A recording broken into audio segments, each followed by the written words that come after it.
What's up, everybody? This is Harry Bernard Taylor with my man Christopher Burton. People's Podcaster. What's going on, y'all? And we're here live, man, tonight. And tonight I'm back on for the second time today. I know it's Easter Sunday, but I appreciate everybody coming in, checking us out. And if you have something to say, if you feel like chiming in, man, just hit that keyboard and type it on out or whatever. We would love to hear from you. And if you're on Facebook, man, you coming in here, man, hit that like, join that share. And if you're on YouTube, hit that like, share, subscribe, hit that notification bell. Do the same thing on Twitch and on Twitter, man. Hit that share and retweet. So, Chris. Yes, sir. Yeah, what's up, Ron? We appreciate you joining in, checking us out. So, Chris, man, I got something to say, brother. That's all I got. You ain't had something to say all day, man. You ain't had something to say all day. Boy, I'm like, how much more you got to say? Yeah, earlier, man, I was talking about the sports entertainment. I said sports entertainment can't contain a Roman Reigns and Cody Rhodes feud. And what I was talking about that, man, is they can't confine it. I don't think they get that feud and they do it right. They can't confine it in just the wrestling business alone. This is something, man, I think. What are they gonna fight in this? What are they gonna fight in the streets or something? What are they gonna contain it, boy? You know what we talked about, man. You know we talked about the street wrestling, right? So we already done talked about that. So yeah, they'll be talking wrestling in the streets. But no, straight up, man. I'm saying, as far as in wrestling, this right here, to me, is the only feud that I see in wrestling that has the capability of getting outside the realm of the sport, getting outside of the realm of the sport of sports entertainment. If they get it together and do it right, that's the key right there, doing it right. So, but I hope you ain't holding your breath on that, boy. I hope you ain't holding your breath. I'm not gonna hold my breath. I'm not gonna hold my breath, but I'm hoping that Vince. I mean, Vince is a smart man, so Vince have we both can agree with that. We both can agree with that, and definitely our man Ron Emerson definitely can agree on that. Vince is very smart, and Vince have hit a lot of home runs, and maybe the old man got another one left. 2 years out. Yeah, it is 2 years out, Ron, and that's what I'm talking about. You can build it 2 years out, and as far as I was talking about it, remember when I was talking about it? I mean, you listened to me earlier. I was talking about it, and I talked to Chris about this earlier. Remember, what's going on, Scott Larson? Let me get you a real hat, Chris. Brew Creek. Oh man, come on, man. No. Man, come on. Brewers, bro. Milwaukee drunks. But remember, like I was talking to you earlier, Chris, when we were talking about Sting and all that, and I'm talking to you about Ricky Steamboat and Ric Flair. Flair, the thing that what made him so great and made his feud so great, there was feuds in between those feuds. Like when he was feuding with Dusty Rhodes, man, he ended up feuding with Ron Garvin in between that. Hulk, he feuded with Hulk in between that. And then when he feuded with Sting, he was feuding with Lex Luger also.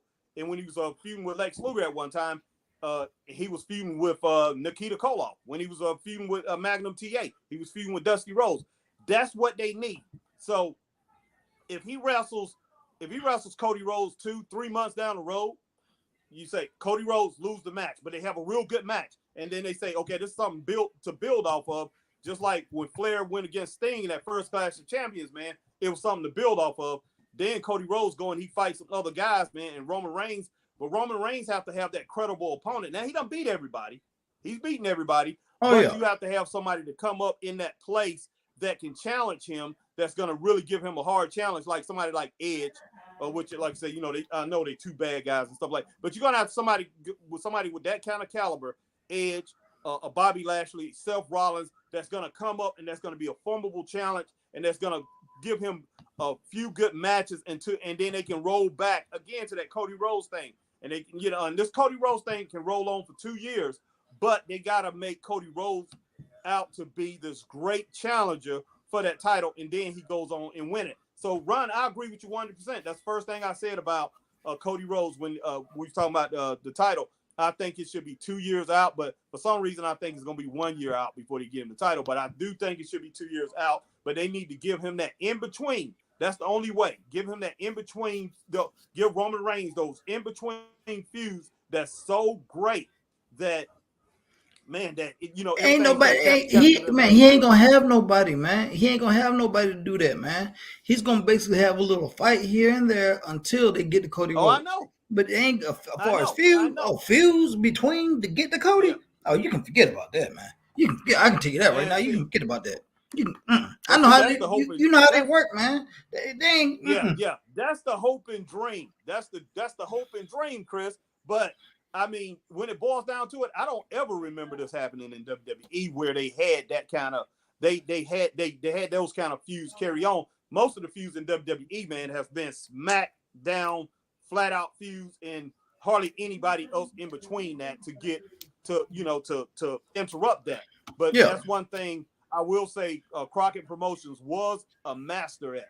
They like to say, Dusty Rhodes could be feuding with somebody, and then next thing you know, he's wrestling other people, man. He's got these little off feuds, and that was the same thing with as far as Ric Flair. Sting. They had the thing with Sting. When Sting had the title, he had a certain feud. The next thing you know, it was an off feud, but he still had that major feud there in front of him. Same thing with the Road Warriors when they had the title. But that's one thing that wrestling has to master again to get back. Now, I'm not saying that WWE has to master that, because we know where WWE is at. They're on top of the mountain.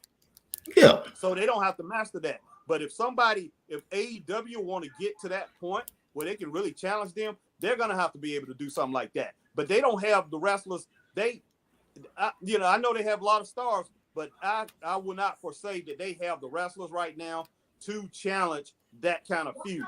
And I know those people over there, man. I know a lot of AEW fans are probably saying, oh man, he was a mid-carder over here. He was a joke. But right now, they see what Cody Rhodes is capable of. They see what Vince have turned this guy into. Went back over there, man, the guy's an instant star.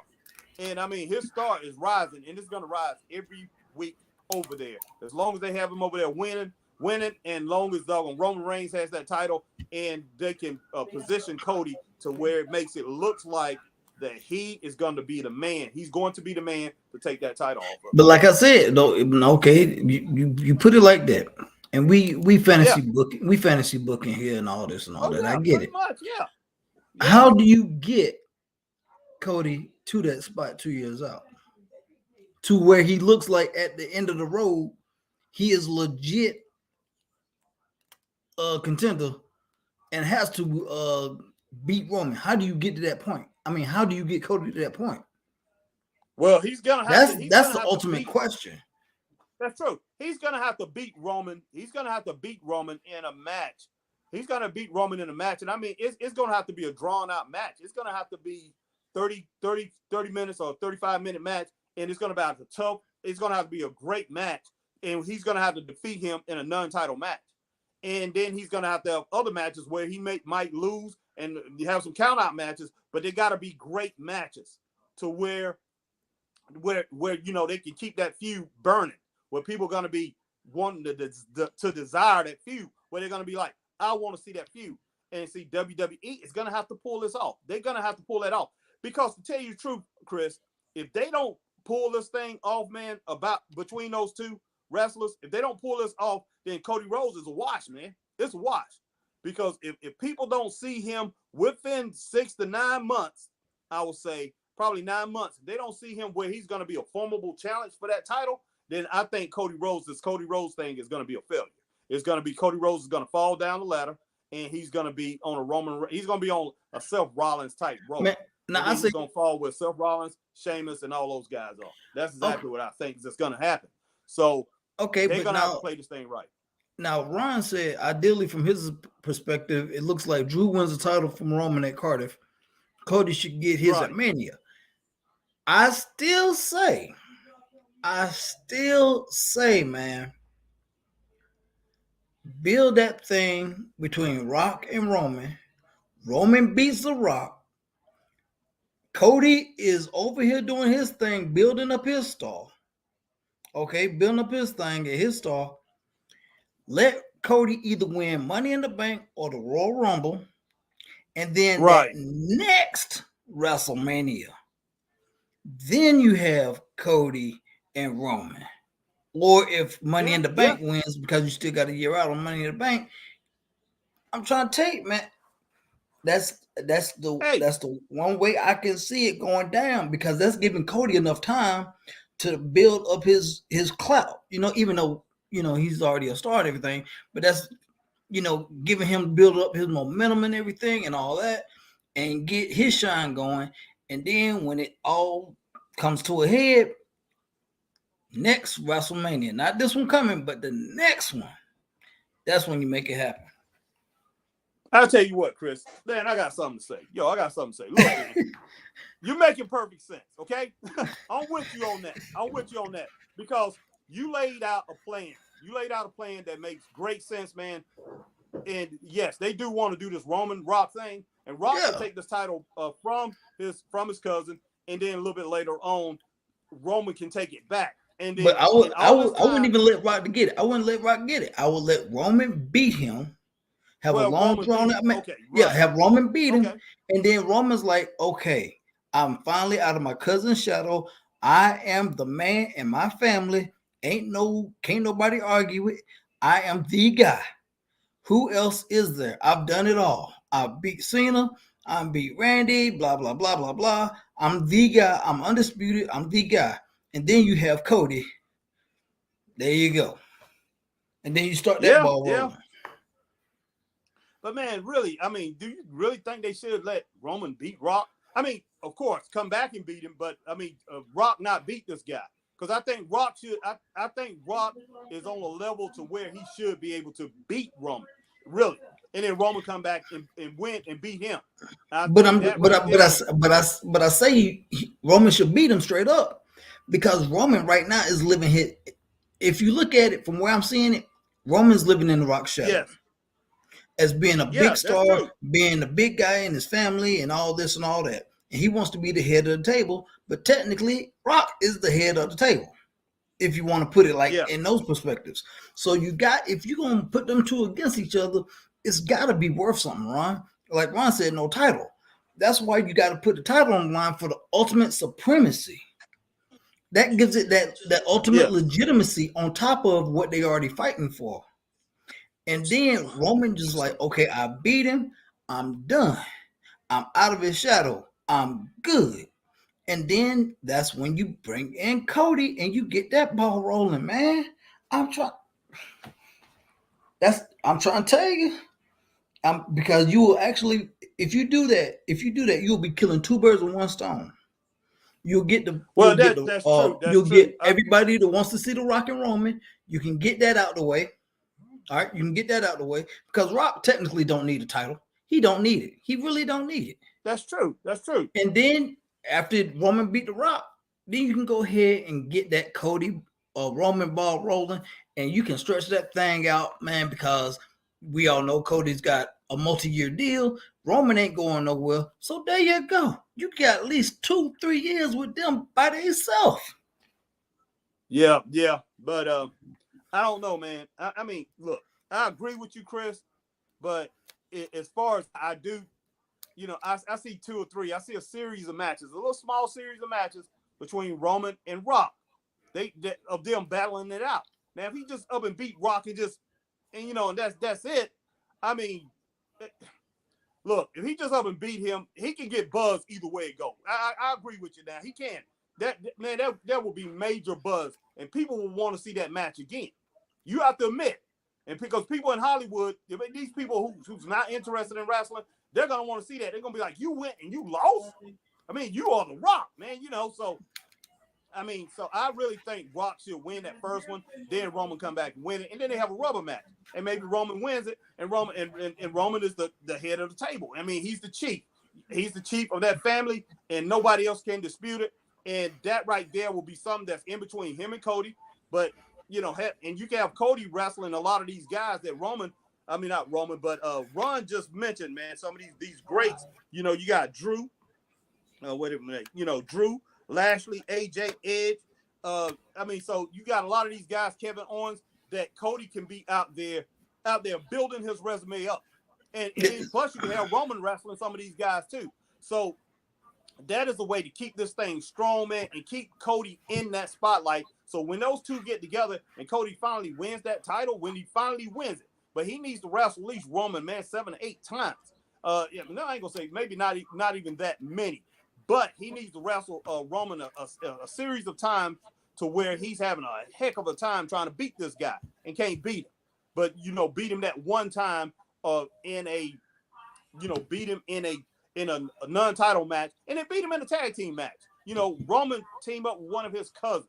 He teamed up with Jay or Jay or Jimmy or maybe the Sokoa from NXT come up.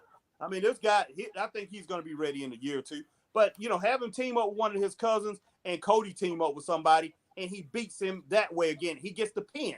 But man, you got to make it that drama. You got to have that drama to where, just like when Ron Garvin was coming up and he finally beat Flair, Ron Garvin had so many different ways that he beat Flair. He knocked him out, and he pinned him. He pinned him in a non-title match. Then he pinned him in a tag team match when he was teaming with his brother Jimmy, and I think he was teaming with Michael Hayes. It was like a 6-man tag team. I think one of them he beat him by a backslide, didn't he? If I remember right, I think he beat him by a backslide. Matter of fact, he beat him with a backslide for the title. Yeah. Or did he knock him out? But man, so many different ways to build this thing up, man. It's awesome, man. But yeah, so I really wasn't going to talk about that because pretty much I done talked about that, man. But I'm glad we did talk about it because Christopher Burton had something to say. So, all right, man. All right. Bill, yeah. All right, man. So, I see Ron. He said he can't agree. I'm not sure exactly which point he disagreed with, but as far as who was the last Facebook user we have there, Chris? That was Brian Bullock chiming in, man. Said, "What's up, brothers?" All right, my man Brian Bullock. What's up, Brian? What's up? The real deal. Yeah, no ands or buts about it, man. He's definitely the real deal. And Brian Bullock had an exciting match last night against Nick Fury. Man, did you guys try to kill each other, man? I mean, they went at it. I mean, Chris. Wait do you see it, man? That thing wore me out. I was sweating after I was done calling that, bro. Brian, I heard it from many people talking about how great that match was last night. But I see we have a local promoter chimed in, and he says that he's got a show April 29th in Packlet, South Carolina. So that's at the His Pro Wrestling show in Packlet, South Carolina. So definitely come out and check that out. Chris and I, we will give a shout out to His Pro Wrestling not APW, His Pro Wrestling HPW in Packlet, South Carolina, be coming April the 29th. So be sure to check that out. But Chris, we're gonna go ahead to the next topic, man. We're gonna go ahead to the next topic, unless you wanna chime in on what Ron said. What he's talking about, he said he can't agree. Right there, read that. Ron said he can't agree because the belt being involved means Roman wins. If Roman loses the title, it shows the possibility of Roman losing to The Rock. I'm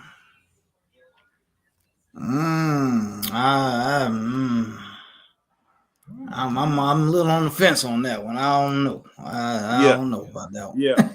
I don't know, man. We gonna move on from that because, like I say, Ron, I don't know.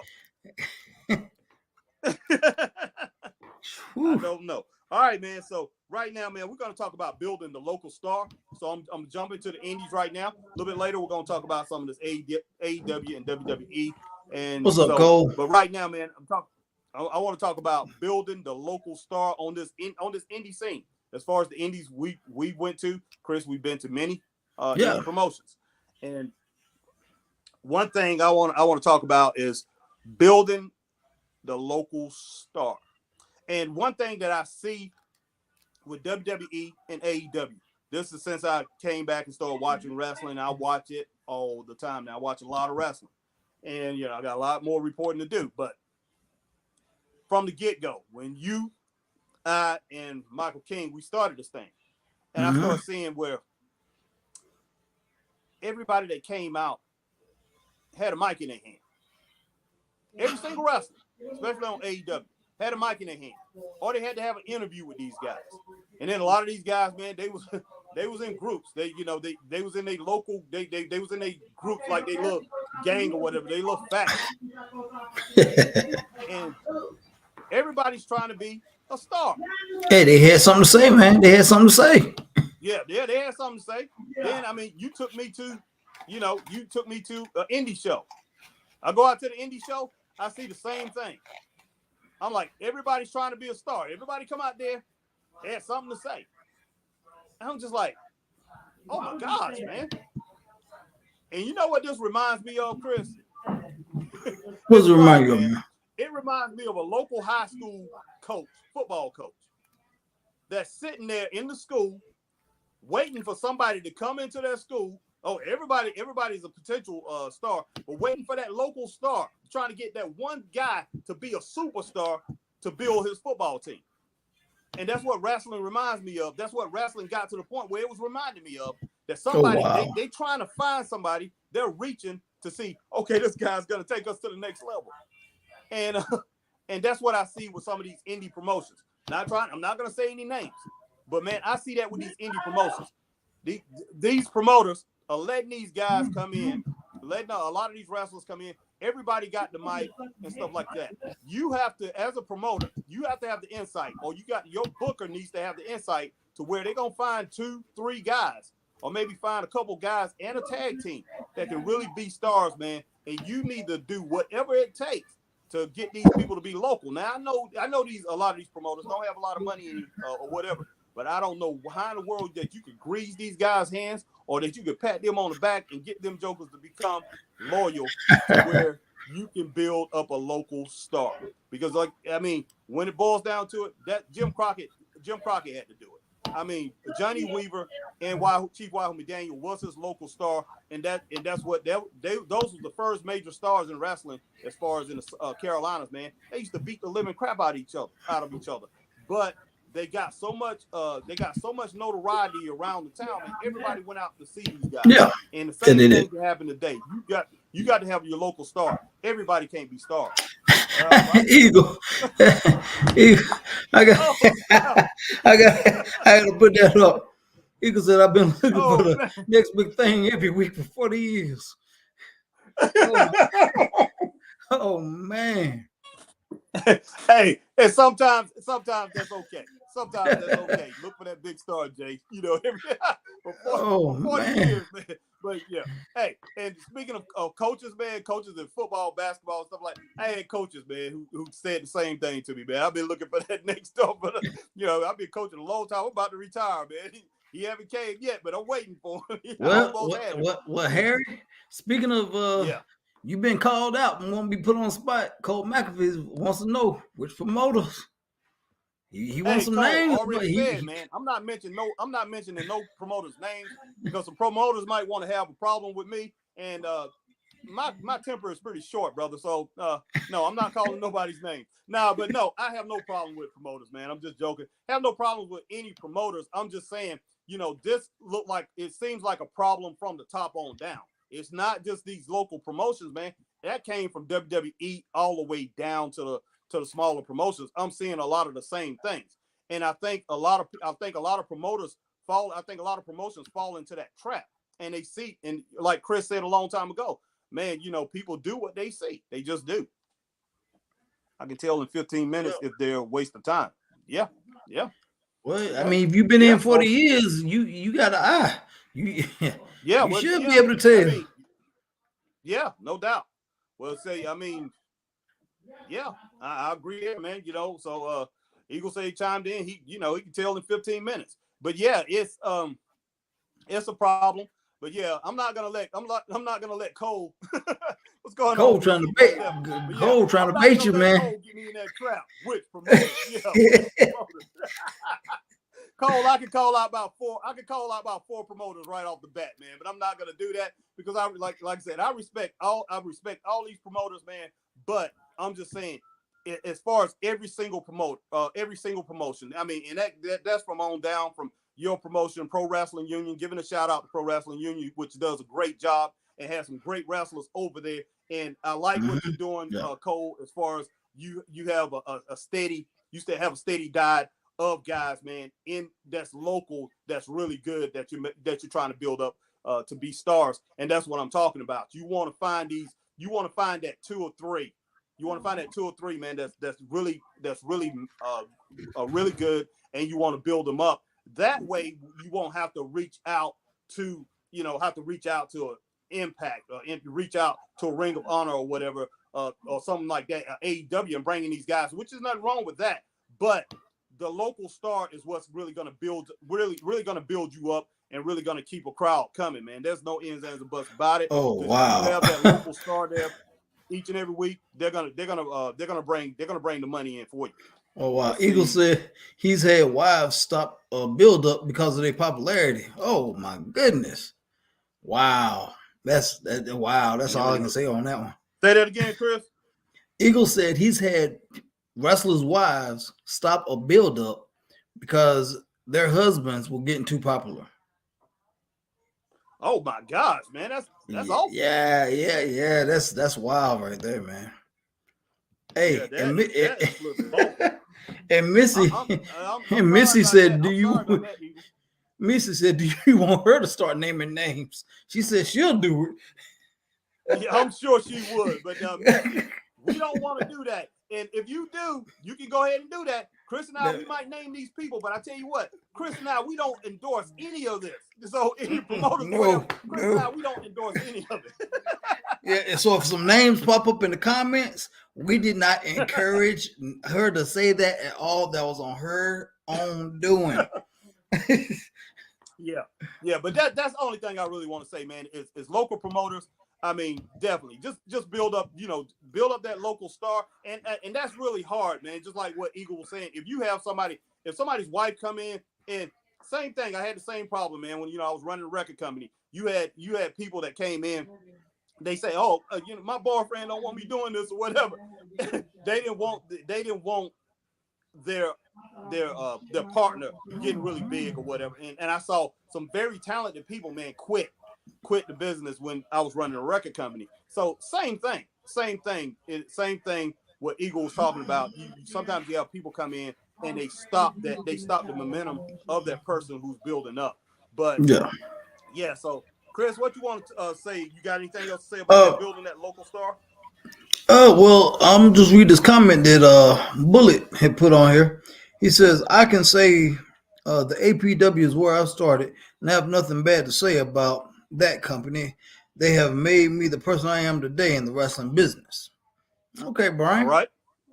That's great. Right. That's great. And then Brian Bullet, he's a local star, man. He's a local star. And I'm glad Brian Bullet is sticking in and continuing to do this and hoping to see his star rise a little bit higher. Yes. Right now. And in Straight Up Wrestling Show, Chris and I, we 100% behind him because this man does it right and it looks good, and he goes in and he wrestles hard. So definitely, man, we appreciate Eagle help getting him to where he's at. Yeah, and Eagle said, Missy, go fix me a sandwich. Oh Lord. Oh my God. All right, man. All right. Okay. Next, man, Chris, I want to say is next thing on the list, man, being consistent in the game, man. Being consistent. And as far as that's one thing I haven't seen. First, I'm gonna talk about AEW and WWE not being consistent. Now, as far as WWE, they've been consistent, but they've been consistent the wrong way. They're showing the same matches over and over and over. You see the same thing over and over all the time. So they consistent at that. Now, AEW, I don't see any consistency in that. I mean, they'll start a feud in that thing real quick. I mean, you be like 2 or 3 weeks down the road, man, it's all over. Or and then you looking for that guy, man. They was building up. You looking for that guy, that woman they was building up, and you're like, hey, where in the world they at? So that's one thing. They're not consistent with what they're doing. So now, as far as these indies, a lot of indies, I will say out here, some of them are consistent. I can name some, but like I say, I'm not gonna favor anybody over anybody else. So I can name some indies out here that's very consistent. Chris and I love them. We always brag about it. Yep. Okay.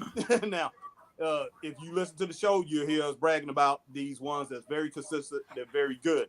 But there's some of them out here, they're not consistent at all. You don't know what's going on in the promotion, and the writing. I hate to say it, the writing is on the wall. The writing is already on the wall before the show even begins. And it's not that I'm hating on any of these.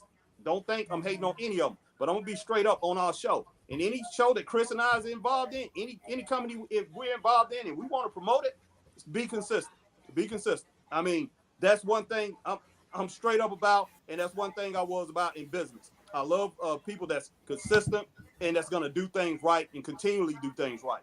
But if you continue, one thing that can stop consistency, if you bring people in there that don't know what they're doing, and everybody, you have too many chiefs in the kitchen. Too many people coming in and say, "Hey, you want to do it this way?" No, hey, I got an idea this way. Get you a booker and let them stick to what they're doing. And the promoter, if the promoter want to book, let the promoter book. You go ahead and do your thing. But if you got your booker, like I say, leave him alone and let him do his job. Straight up. That's well, the promoter and the booker need to be like this right here, man. They need to be like that right there. They need to be on the same page, the promoter and the booker, man. Because you got to think, the promoter is his or her company. They have a vision on how they want where and how they want their company to flow and where they want it to go. All right. Oh, yes. So now it's time for the promoter to basically impart these feelings upon the booker. And the pencil goes out, gets the talent, and the talent implements the plan. It's like a chain of command, like the military. It's that simple. I mean, that's how it should work. I mean, is it a flawless system? No. Does it always work that way? Of course not. But in a perfect world, that's how everything should go. Now I'm going to read something. Fried Championship Wrestling. I'm going to read something that APW. Missy say something about she loved APW.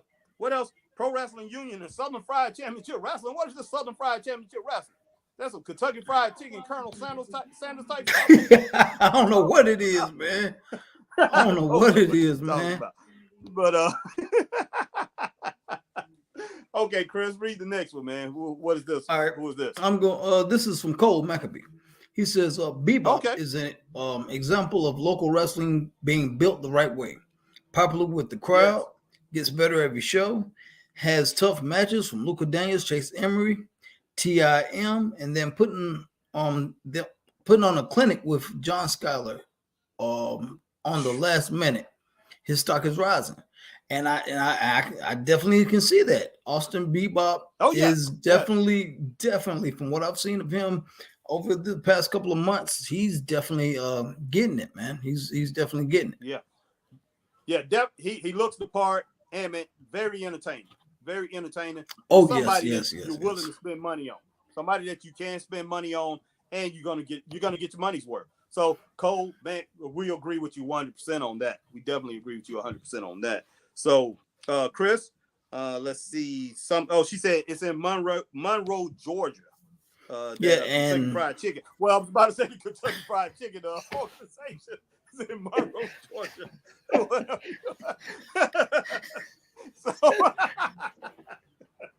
Oh man. All right. I was about to say I had a joke, man, but I'm not gonna do it. I'm gonna take the high road like Chris Rock did. I'm gonna take the high road. I'm gonna let it go. All right, man. The next thing I want to point out is advertising the indie wrestling show. Okay. Advertising an indie wrestling show. And like once again, this is not putting down anybody. And I know a lot of these guys out here that promotes indie wrestling shows. I know they work hard. Oh, but, yeah. I go around from my experience since I've been going to these indie wrestling shows, and since Chris and I have been doing this podcast, and I'm going to include Michael King because he started out with us. Since I've been going out, there's so many other things that these guys can do to promote their shows. Okay. And, Cole, and I know Cole's on here, and Cole, I will get 100%, man. I love I love the way you commercialize your show, and I love the way you advertise your show so far. So, I mean, I don't have anything bad to say about your show. So don't think, and plus Don't think you're gonna give me to name anybody. All right, but look, I go to a show. And then I look into the town. I look around the town of that show, and then we go and we stop at certain places. I see nothing, or there's no feeling of this wrestling show going through this town, or these local people in that town knowing anything about their wrestling show. Why is that? Why isn't there any foot traffic in these shows? And man, I hate to use a drug dealer as an example, but you got to be a hustler. Mm-hmm. Like when I had my record company, I had teams of people. You gotta have a street team, man. You gotta have a street team. That's right. Would you buy this tape? Say, hey, if they wanted to hear the music, man, we had a tape player, we had a boom box, play it for them. We went to the local barbershop. Go to the local barbershops. You have plenty of wrestling fans at these barbershops that go. Plenty of them, you better believe, go through there. And then once they see your show, these people are gonna go back to that barbershop and they're gonna be talking about it.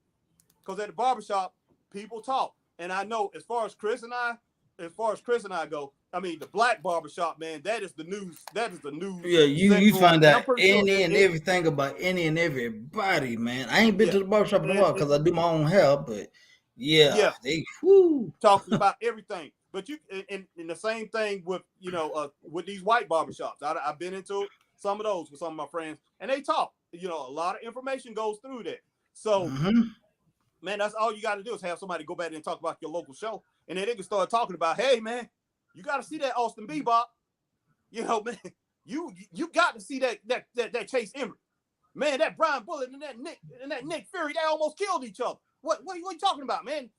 You talking about WWE? No, man. These jokers wrestling down here at the local show, man, in Packlet, in Spartanburg, the local show in Union, or wherever, the local show in Greenville. These guys, man, are trying to kill it, man. They put on a great show, man. You need to go down there. It only costs $10. Okay, so you're missing your chance there. Then you have your local mom and pop restaurants. You have convenience stores. You got these local convenience stores. That's one thing I've been trying to talk to. What is his name, man? Danny. Oh man, Danny. Yep. I'm like, Danny.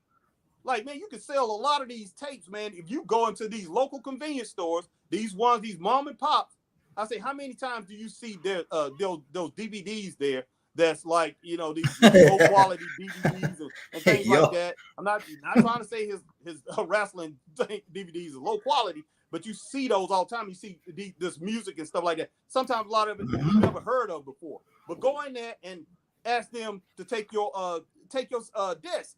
Just like when I had my record company, man, I went to, but I could go. I went into Sam Goody. I went into the big music stores. And man, I negotiated with him just like a distributor. You got to be a distributor. Went in there and said, look, could you put this in there? And they'd be like, oh, okay. How much do you want off them? Oh, hey, we want $5 a disc, a CD, or a tape. And they say, okay, we're gonna add $2.99 to that, and they sell it for $7.99. They say, okay, and some of the places paid you up front, or they had a certain date for you to come back and get paid, and that's the way it went down. But you got to find every single avenue to advertise your show. And if your show don't sell, if you don't have good attendance at your show, don't blame nobody but yourself. Yeah, it's on you. Don't blame nobody but your show. But your own self. Because only a podcast can only do it only can do a little bit. That's all it is to it. Yeah, so definitely advertise your show. And if you don't know how to do it, find somebody who can do it. There's plenty of times Chris and I have said, hey, if somebody came up to us and asked us, would you advertise our show? Yeah, man, if you wanted us to advertise your show, Chris and I, man, we getting in the car. We going out there and we going to talk to people.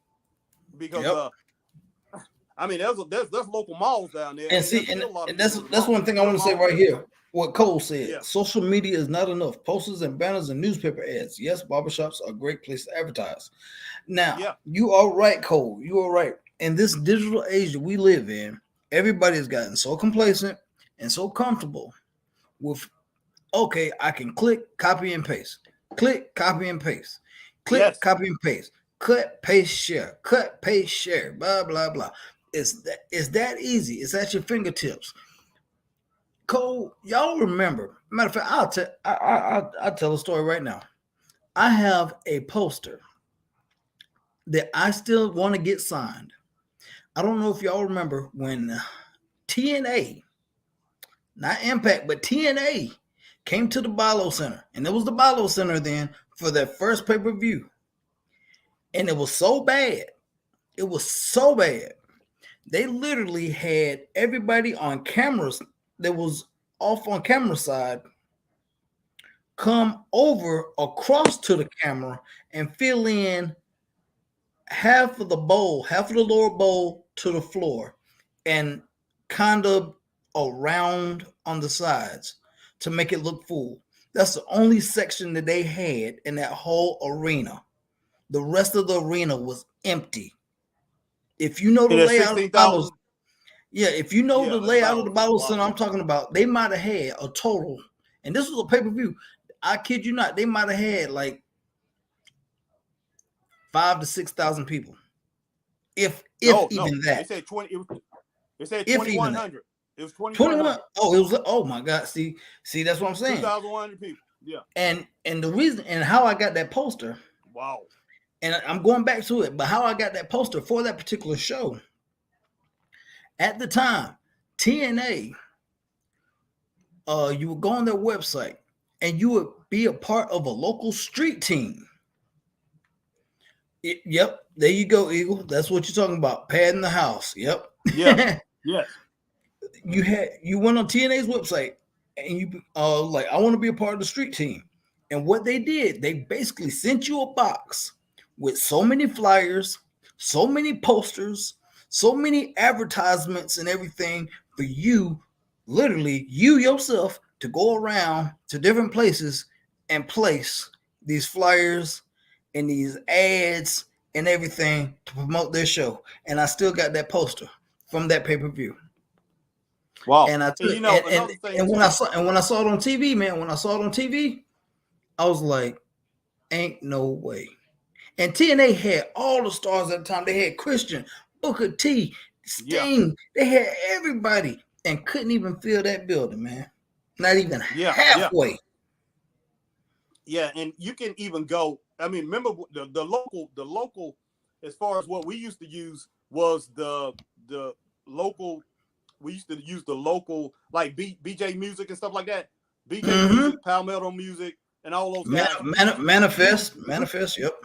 Yeah, we used to take promotional copies of our music and say, "Could you play this?" Man, if they liked it, they would bump that thing all week. We used to go walking in there, man.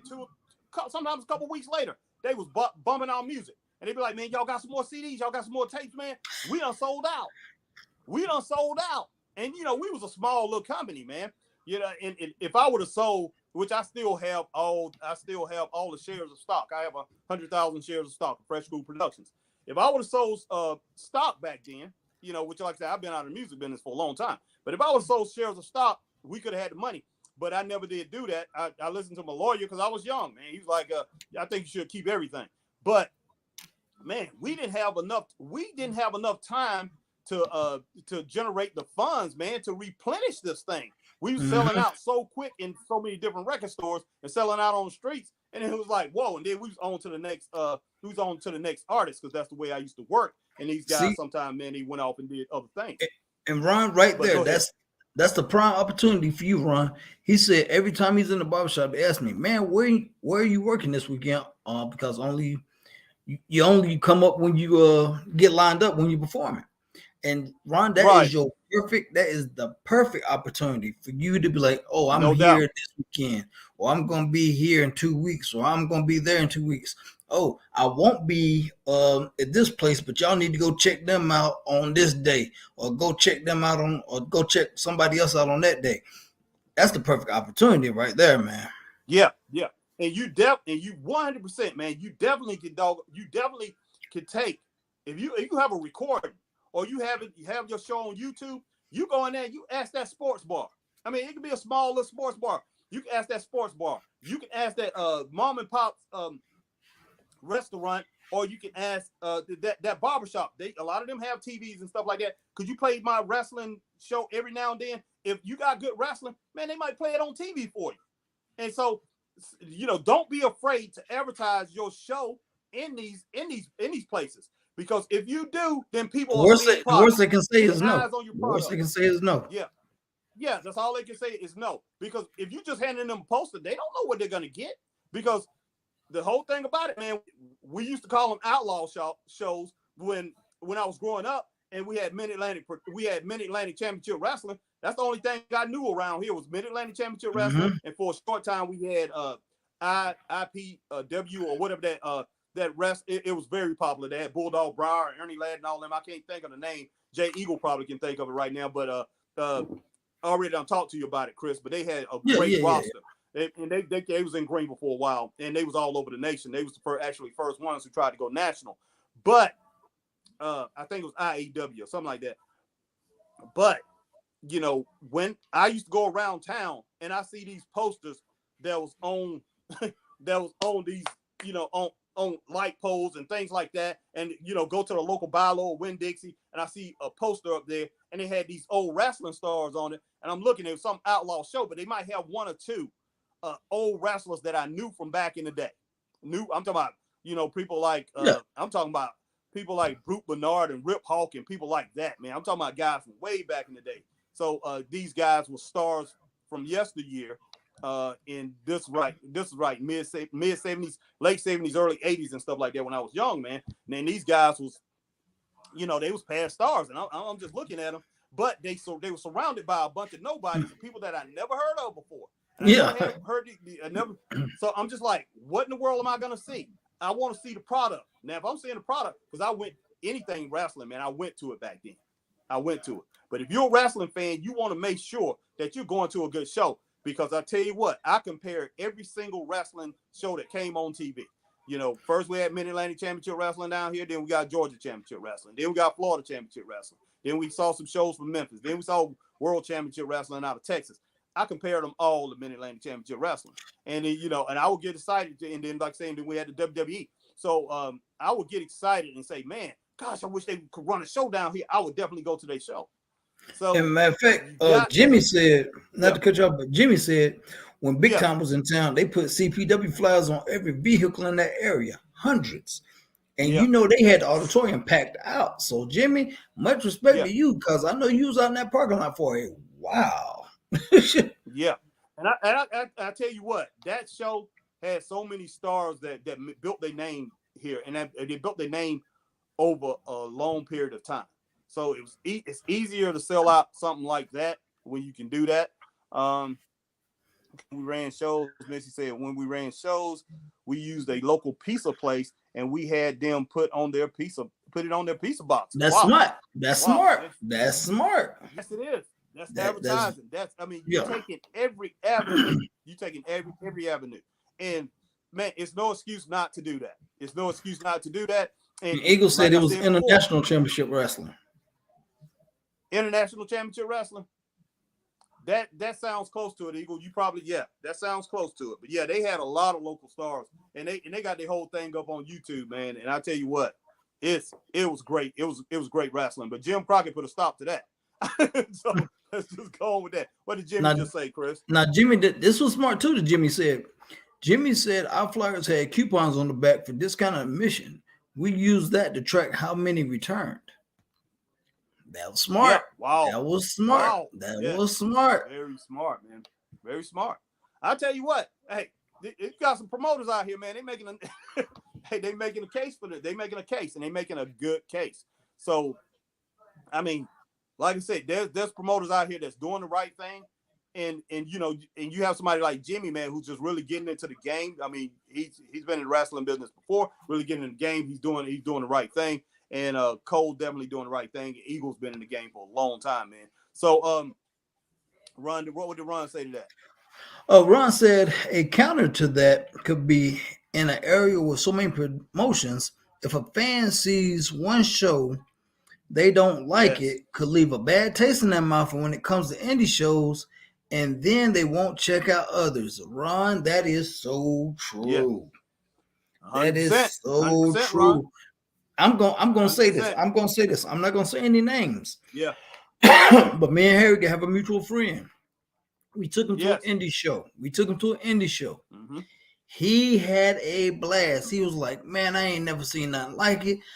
He's like, "I ain't seen nothing like this since the NWA days, the Attitude Era days." He was like, "This is awesome. This is great stuff." And it's right here in the backyard. I did not know. It was awesome. I loved it. I can't wait. I can't wait. I can't wait for the next one. Blah blah. He was so hyped up. So we were like, "Okay, cool."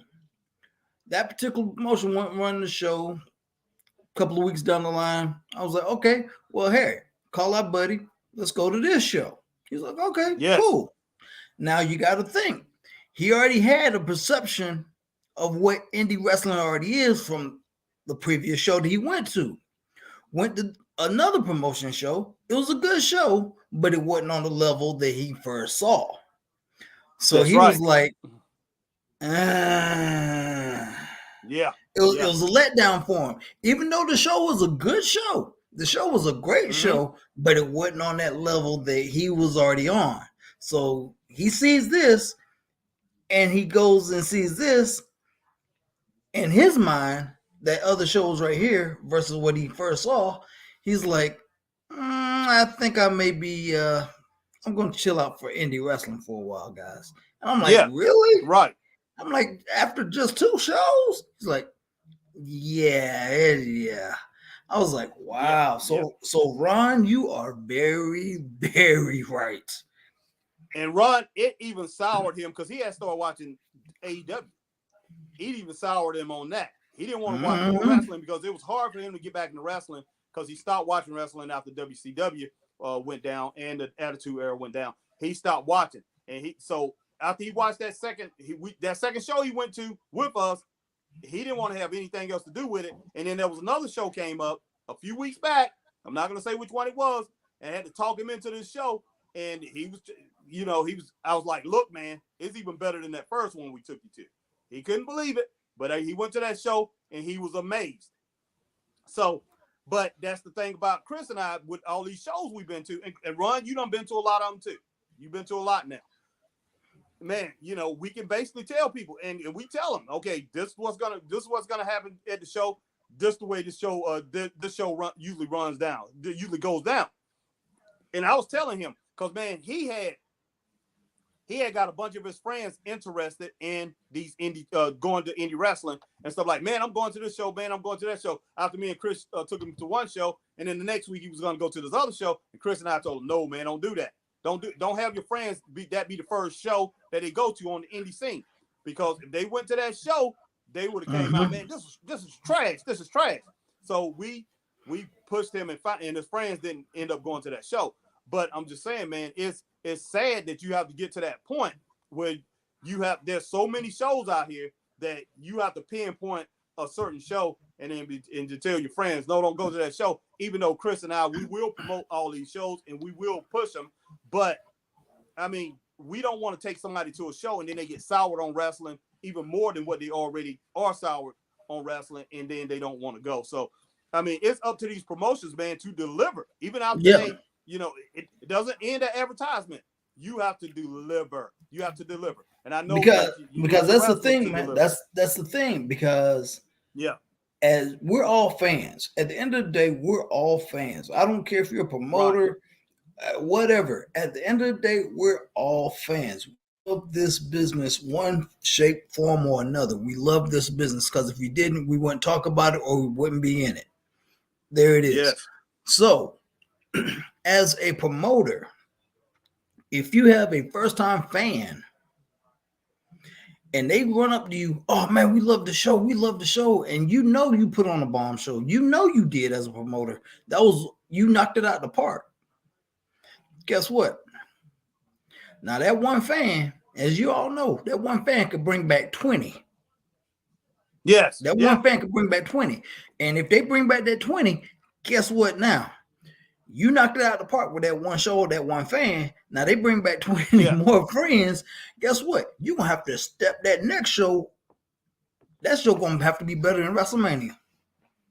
You got to outdo yourself every time, because as we all know, in life or anything we do, once we set a standard, you got to try to proceed that standard. And and I ain't gonna lie, that's a hard thing to do, though. It is a hard thing to do, but it can't be done.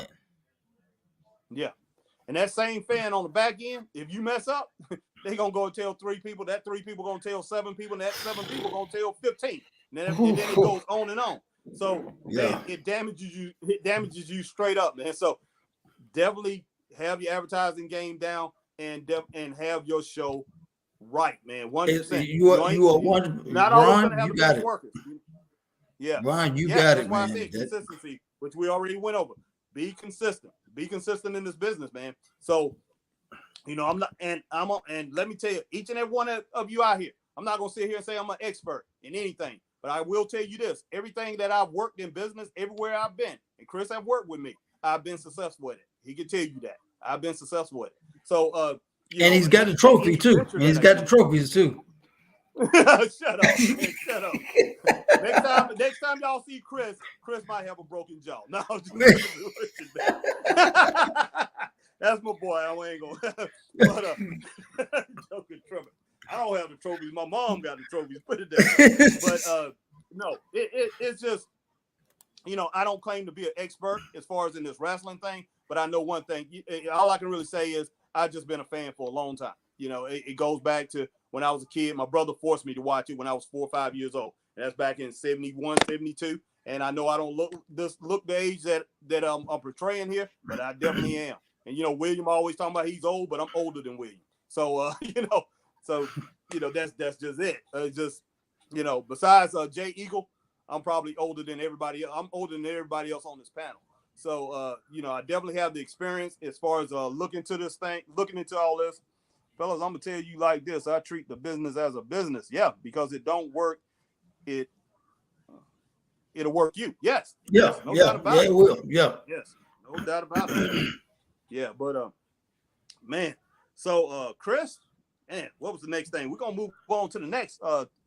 Okay. Oh, Jimmy Ward said he's older than William. Well, maybe Jimmy, me and you, we're probably the same age, bro. We're probably the same age. So I don't know, because I know when me and you was talking at the last show, some of the times we've been talking, you sound like I think the way you was explaining some of the things you explaining to me about your past and all that sound like me and you are the same age. We probably grew up around the same time. So, but Chris, let's get on back to this page, man. We got into that. We got into all into that, and let's see. Let me ask a question, so I'm pretty sure everybody can chime in on this. I want to ask a question. Is wrestling trying to manufacture superstars? Trying to manufacture a superstar? Kind of like, you know what I'm talking about. That's a good question. Hey, we don't have a Ric Flair, so we're gonna make a Ric Flair. We don't have another Bret Hart, so we're gonna make a Bret Hart. We don't have another Hulk Hogan, so we're gonna make a Hulk Hogan. We don't have an Andre the Giant, so we're gonna make another Andre the Giant. We don't have he in AEW. He in AEW. Yeah. So same thing. I went there.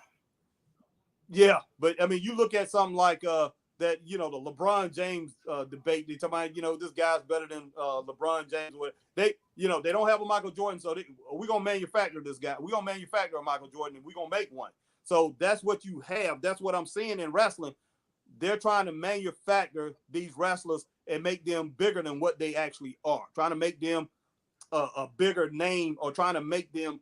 That's why I think they name everybody that comes out. They're trying to make them a superstar, because they can't really. When it boils down to it, there's only a few in wrestling today. Well, only a couple really in wrestling today.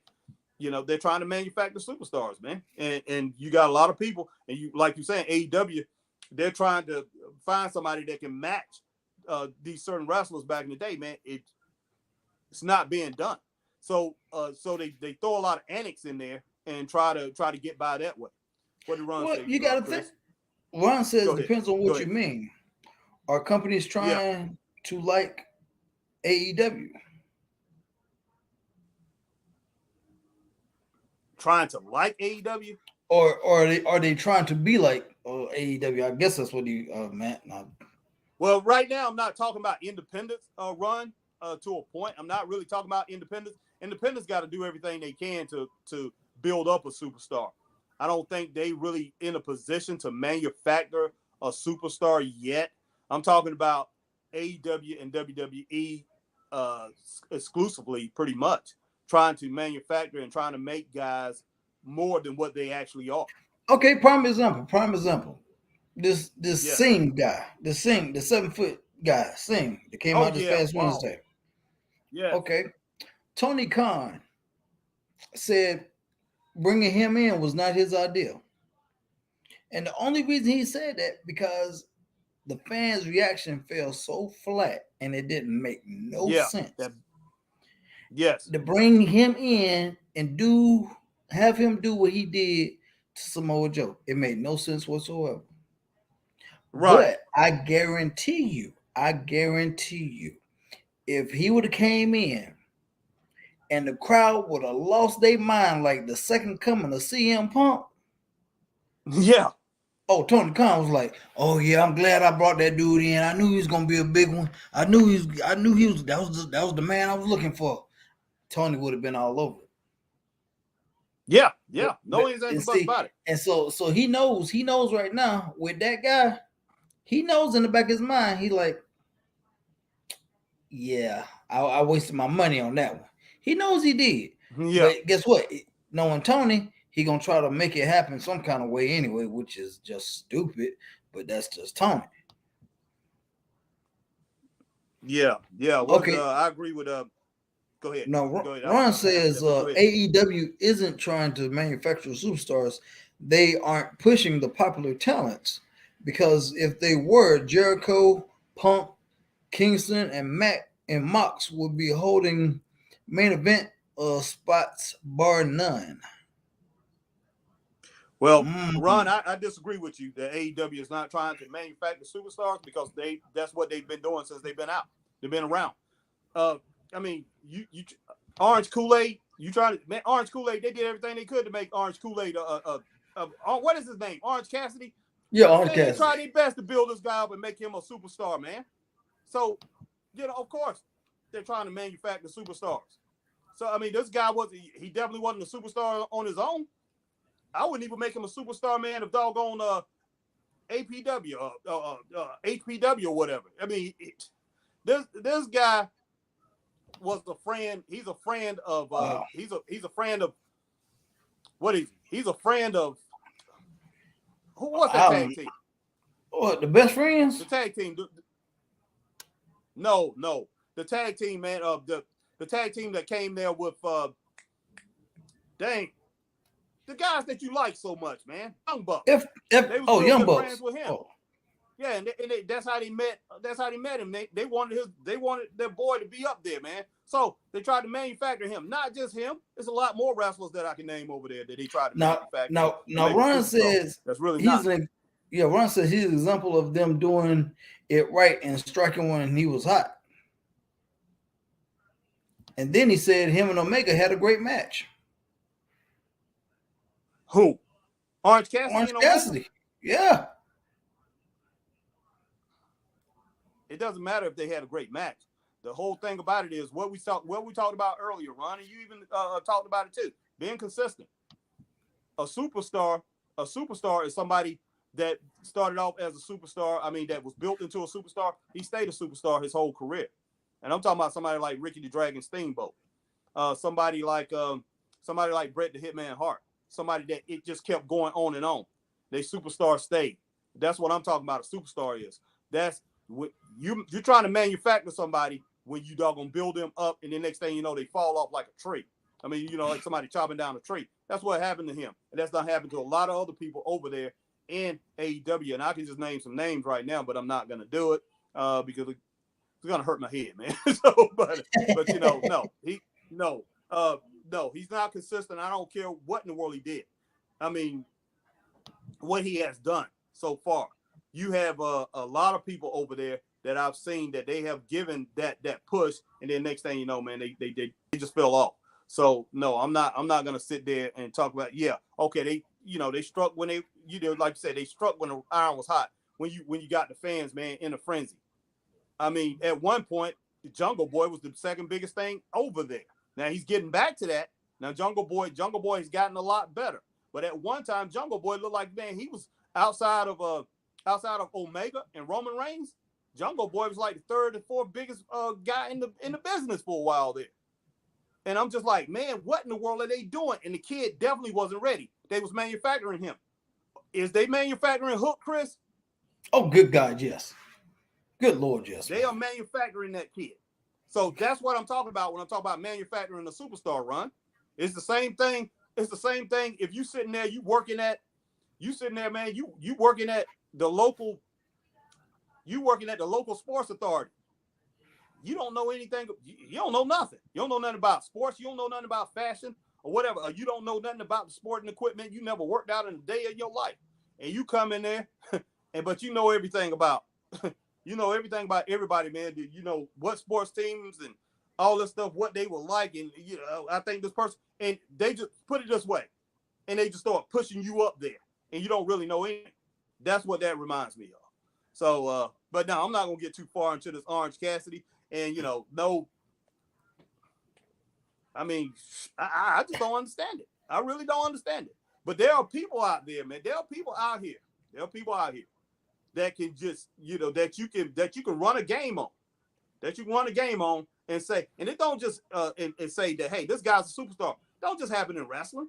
It happens in so many things in life. I mean, music, TV shows, music, they done manufacture people. That's why you have a lot of one-hit wonders. These guys are great, man. This woman, this man, great to see. Yeah, one-hit wonders. That's why you have them, because they manufactured them. Same thing with TV shows, man. So same thing. But I'm gonna move on from that, because that right there could get a little testy or something like that. So, but that can get a little testy. What's the last thing Ron said, man? I'm gonna let him go and get the last word on this. All right. He said, Paige, not a draw as a champion. Cole, he was already over, or not more over, in NXT.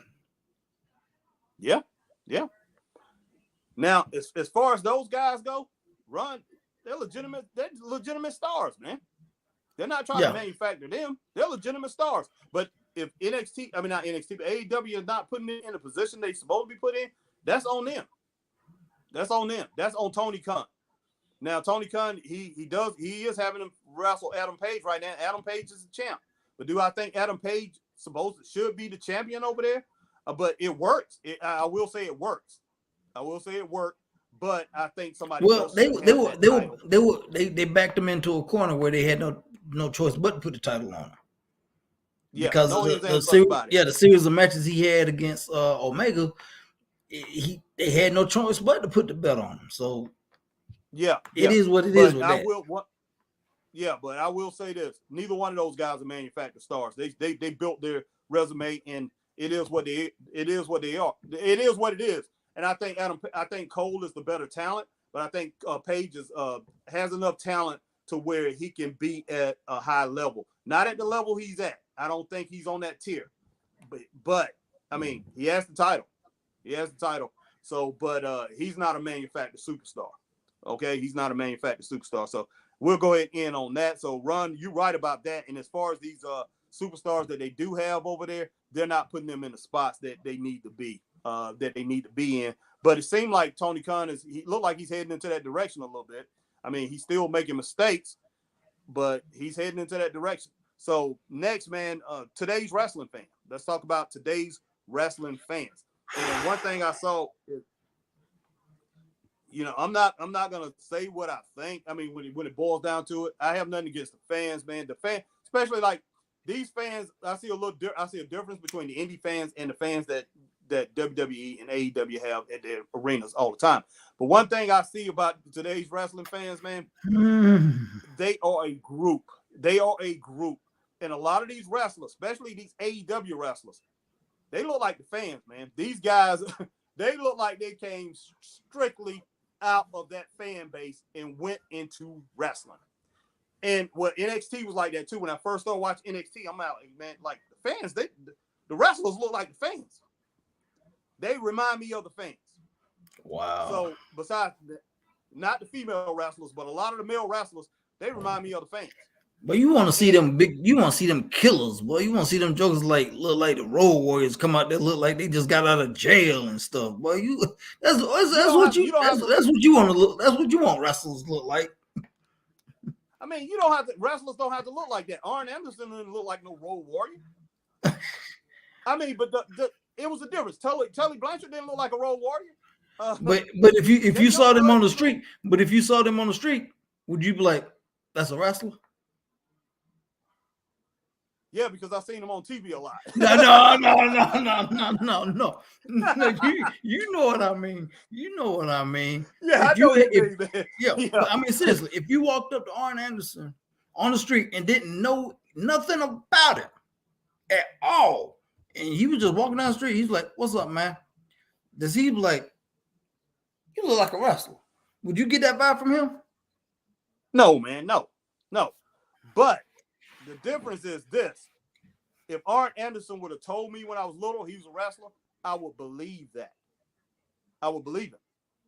So, but if you had somebody like Wheeler Yuta, I like him. He's tough. Yeah, he's tough. Orange Cassidy, Sammy Guevara, and I met them on the streets and they told me that. I'm like, what are you talking about? Back in the day now. I'm talking about back in the day. Yeah. So these guys look nothing like a wrestler. Nothing presents a wrestler to me when I see them on TV, except for they are amazing talents. They do have talent. I think the other two, I think Guevara has talent, and I think the other one has talent. Yeah, I got to have all three of them. Orange Cassidy, Kool-Aid, whatever you want to call him, Orange Crush, he definitely has talent. I mean, the man puts his hands in his pockets, and he delivers kicks and, all kinds of things like that. Yeah. He gets out of serious situations when he locked down with his hands in his pocket. So the man definitely has some talent. But still, they do not look like wrestlers to me. So I don't know. And I'm just saying, today's wrestling fans, man, and the wrestlers look the same. And they come from that same group. So I'm just wondering, can you, out of wrestling fandom, out of a group of wrestling fans, can you actually make stars out of that crowd? Bring people out that I love wrestling, and all these wrestlers come up. Not saying, man, every wrestler had to come from somewhere. No, yeah. Every wrestler had to come from somewhere. So, it's not like Lex Luger was born to be a wrestler. Hey, you're a wrestler. The doctor put you. You're a wrestler, Lex Luger. You're a wrestler, Jesse Ventura. You're a wrestler, Adrian Adonis. You're a wrestler, Jim Neidhart. You're a wrestler, British Bulldog, and he just starts splitting them in sections. And next thing you know, these guys are professional wrestlers. I know they came from somewhere. Yeah, it feels only that easy, right? Yeah, it's just like, hey, nobody. I'm not trying to put down the president of the United States. Okay, I'm not trying to put him down. Oh Lord. Okay. Oh, now Lord. This man was in a room. He was in a room. Lord. Oh boy. With a group of people. You really opening up? Oh Lord, you about to open up with the former president, with Kamala Harris, and all the rest of these people. He's around, and next thing he goes around, he's trying to shake hands. Anyway, he's trying to find somebody to shake hands. They ignored him. Now, all our other former presidents, oh Lord, everybody in that room knew they were somebody. But nobody ever ignored them. So, what is it? We about to be banned, boy. We about to be banned on Facebook, boy. Whatever, analytics, boy. This about to be the last show ever, boy. This is it. We out of here. I'm just trying to say, just like that statement you made before, when you first started watching wrestling, wrestlers to you was bigger than life. Yeah. Oh yeah. And they presented that to you. When you took me that first APW show, Chris. Okay. Yeah. I'm a 54-year-old man at that time. 54. You took me to that APW show. Chris Thunder Anderson walked out there. I'm like, man, who is that? Now, Chris Thunder Anderson, I mean, he's a good sized guy and everything, but he's not a Lex Luger type guy. He's not a Billy Jack Haynes. He's not somebody I look on the streets, man, say he's a wrestler. I probably look at him and say, man, oh, he works construction or something. Look like a tough guy or whatever. But the picture of a wrestler came out of there. And I looked at it, I said, okay, that's somebody I can look to and say, oh, man, that's a wrestler. That's somebody I can admire as a wrestler.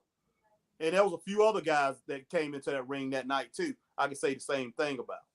So that's the only thing I'm talking about.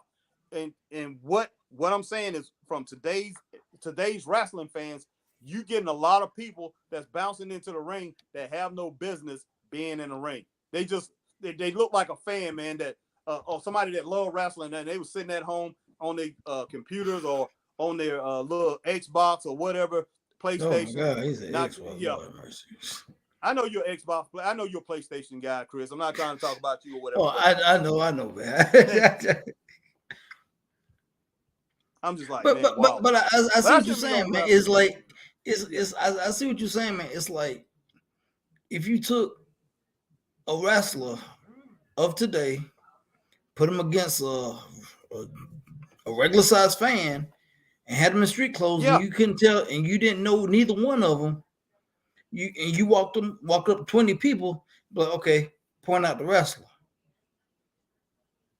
They'd be like, 9 times out of 10, most people that don't know, they'd be like, neither one of them are. Yeah, that's right. Yeah. Because they're going to be thinking like, okay, when they think of professional wrestling, they're thinking about somebody like Andre or Hulk Hogan, a big, 7-foot joker that's jacked up and all this. That's the idea most people have of what a professional wrestler should look like. But now, right. But you got to remember that switch happened when you went from the land of the giants in WWE to the era of Shawn Michaels, Razor Ramon, and those guys. They were smaller. They were more compact. They were streamlined. You were going with the smaller guys. You wouldn't have. That's true. Yeah. And see, and Vince was like, okay, I got the smaller guys, but I still love my giants. But now, you really don't have the giants like that. A giant in wrestling now is what? What? Probably about 6'10", if that. That's a giant now. Well, I mean, but other than Omos, but I mean, Yeah. You still got some burly guys over there. What I'm trying to say, you got some guys that's really big still. I mean, Sheamus don't look that big, but Sheamus 6'3", like 265 pounds solid, man. Sheamus is a big boy. You still got some big guys. And I mean, there's guys over there in the WWE that's bigger than him or just about the same size. So you still got some big guys over there in WWE. But you do have your small guys in WWE, and you had some stars that came out of there that were small, like Bryan Danielson. He's a small guy. So, I mean, it's out there. It's not necessarily that you have to have your giants, but even the guys that wasn't giants, like Eddie Guerrero, okay, back in the day. You look at the guys who wasn't, they looked like a wrestler. They brought off that persona as a wrestler. That's what I'm trying to say. If you can bring off that, you have that look in your face. You have that. You have a smaller body type, but you built like a wrestler. And sometimes that'll get you even farther than, sometimes they even get you farther. So okay. Prime example.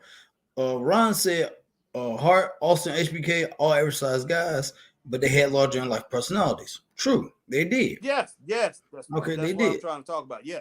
Now, let me ask you this. Dynamite Kid. Me and you both are taller than the Dynamite Kid in his prime. Yeah. But if you saw Dynamite Kid walking down the street, you'd be like, okay, I don't know what this guy do, but he's somebody, and I don't know if I'm going to mess with him. Yeah, no doubt. And that's like what Ron said. It's some people bring off that personality about them, and you can see it, man. You can see that thing. Like, I'm working out in the gym, doing certain things. I mean, there's people, when I go in the gym and things, and people are like, you're an athlete or whatever.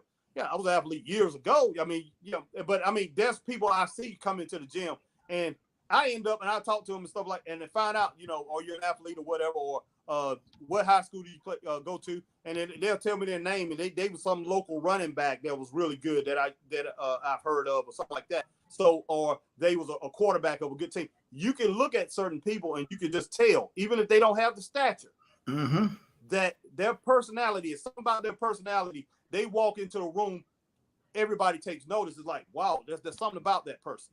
You know, it's just like somebody that's a pastor or something, that's a pastor of a church. He's an amazing pastor, amazing man of God. You just feel that presence. So that's what I'm talking about. That's pretty much what I'm talking about. And he said, Benoit's another one. Yeah. Like I said, if you didn't know definitely. who Benoit was, but you saw him walking down the street, you'd be like, okay, I don't know what that dude do, but he somebody in whatever he does, you know. Yeah, and you know he just got that combat sports written on him. Yeah. I mean, I can look at certain local. I can look at some of these indie guys, man. You know, I look at Zuka King. You know, I mean, you know, he's short in stature. I mean, he's about your height. You and him about the same. You know, he's not short, but he's medium sized. About your height. You're a little, muscular. I mean, you know, he's a little thick around the midsection or whatever. But I can tell that's an athlete. That guy, you know, he does something, man, that stands out. Same, even Brian Bullitt. You know, Brian Bullitt, man, he has that look on his face. It's like, oh, okay, you really don't want to mess with this dude. Nick Fury, the same way. So many of these guys, man, there's something about them. It brings off that persona that, hey, I'm involved in some kind of combat sport, or I'm an athlete in some kind of way. So that's what I'm talking about. But when I look at Orange Cassidy, man, I see some cool guy that's trying to be cool. That's he's cool as far as in drawing people to him. People want to hang out with him, going somewhere like downtown Greenville, which is very popular. You know, one of the most popular, not, you know, downtown spots in America.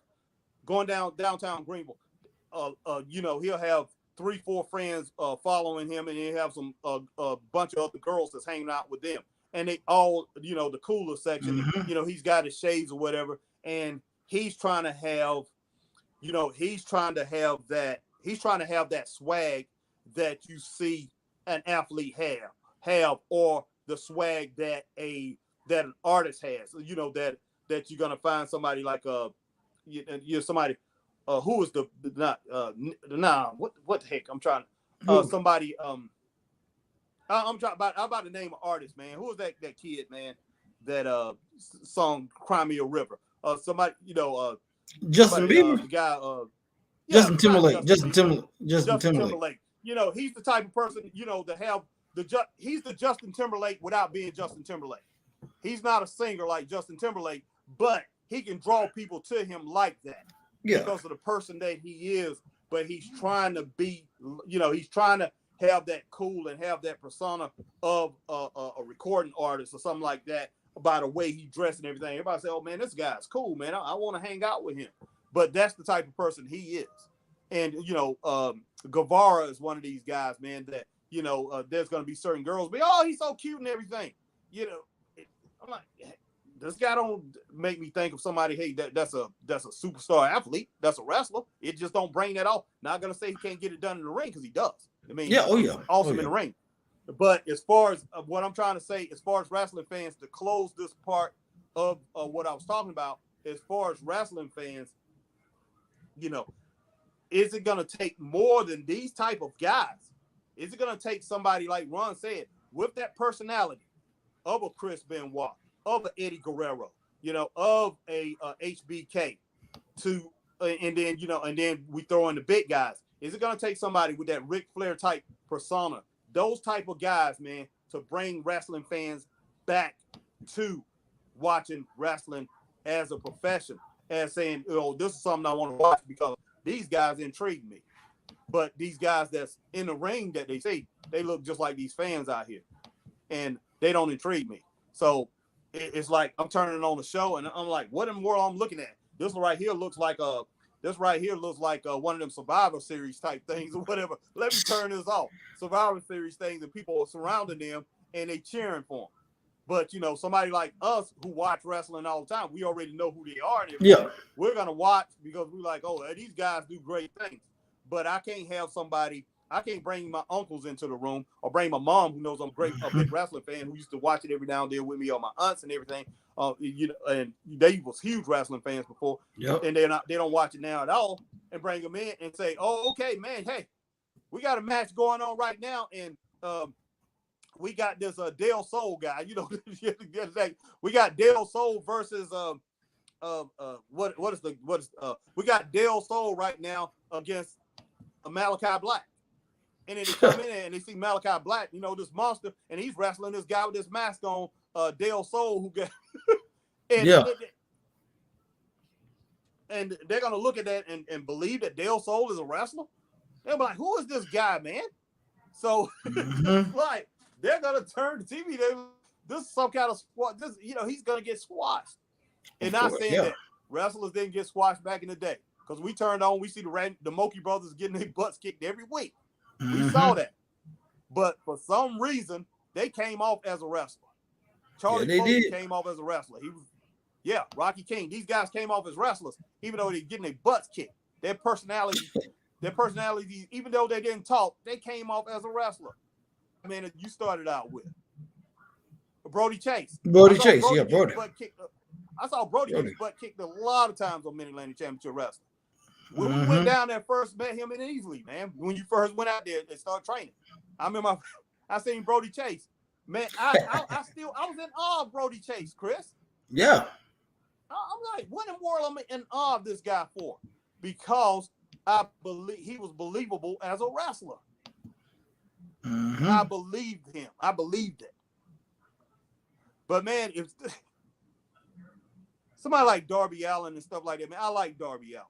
But, you know, I know you done met him. I meet Darby Allin, man.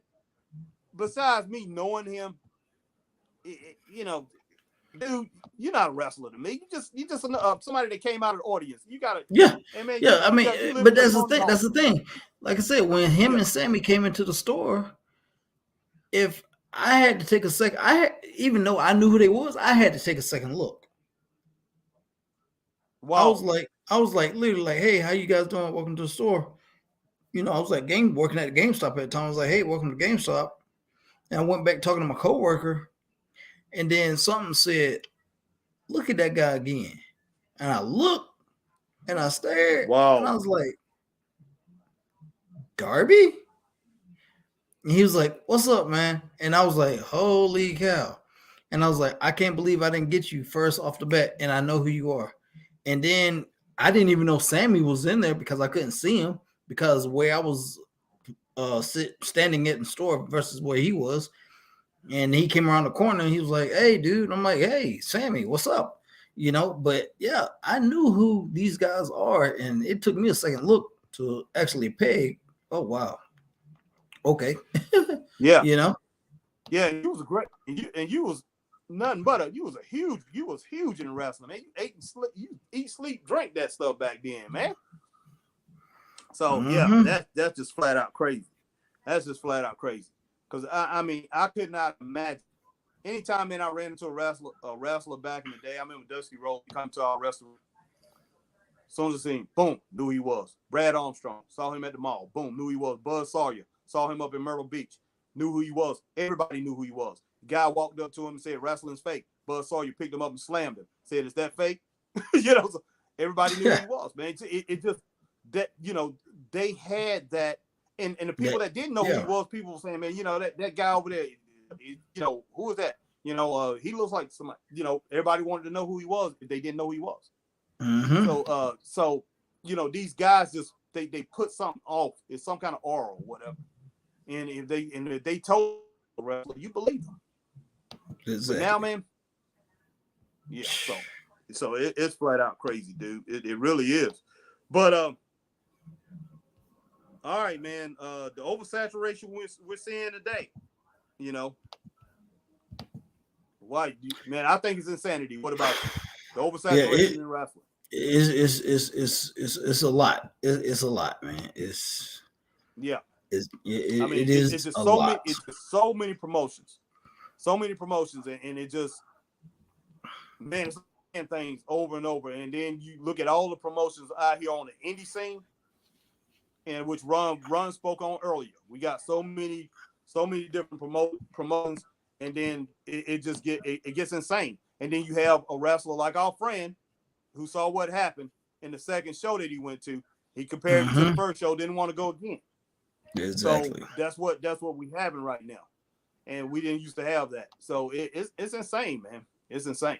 So, I mean, I don't know where in the world we go from here, Chris. I really don't. I don't know, man. I don't know, because everybody wants a piece of a pie, everybody wants to put on entertainment for their particular area, and I get it, but Yeah. I don't know, man. It's just a lot. Yeah. Well, I didn't plan on being on this long, man, but this is the last question I have for you. And do you think wrestlers are not trained properly, or they are thrown out there too quick? Whoa. And Ron, if you still here, man, please talk about that a little bit. Because man, you know what? Hold on. I know. I need some wrestlers to come in on this one, boy. If there's a wrestler in the comment, I wish some more they was need on here, man. But I know they need to come in the comments because, man, look here, look. Oh my gosh, because man, like you were there, man. 8-hour tryout. 8-hour tryout, a full work day, and that wasn't training. That was a tryout that I went through. Yeah, and this was early 2000s. So you can imagine. Ron is asking the question. He wants to know what was the question. He wants to know what was the question. He's asking, what was the question? Do you think wrestlers are not trained properly, or they're being thrown out too quick? They're being thrown out there too quick. But like I said, man, 8 hours, man, and I'm just like, yo, yikes! I'm like, man, this is it's hard to say, man, because you got wrestlers out here that are training people that legitimately know what they're doing. Legitimately, the trainer legitimately knows what they're doing. But then you have the people that are coming in thinking or have a pre-notion in their head, I should be doing this. I should be doing that. I can do this. I can do that. And don't know a wrist lock from a wristwatch. So, okay, go ahead and say. I just read what Ron said, but go ahead and say what Ron said. I mean, go ahead and answer Ron said, train properly, yes. Unfortunately, the definition of working is different now. This is true, Ron. This is very true. So true. But yeah, like I said, man, you got trainers out here that really legitimately know what they're doing, want you to learn the basics of how to control your body and how to conduct yourself in the ring and learn how to protect yourself.